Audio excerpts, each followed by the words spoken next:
ልከፍለው የማልችል ነበረብኝ ዕዳ ችግሬን ባዋየው ማንን ሊረዳ ኃጢአተኛ ብሎ ሁሉም ተጸየፈኝ እንዲፈረድብኝ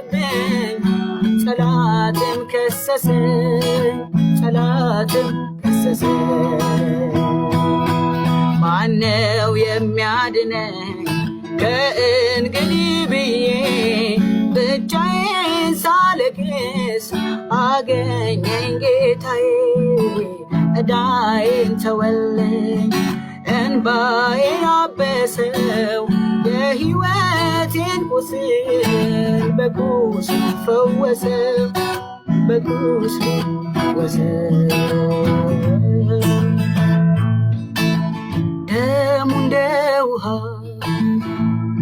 ደሙ እንደ ውሃ ጎረፈ የጌታ ጀርባ በጅራፍ ተገረፈ እግሩ እስኪነቃ ተራራ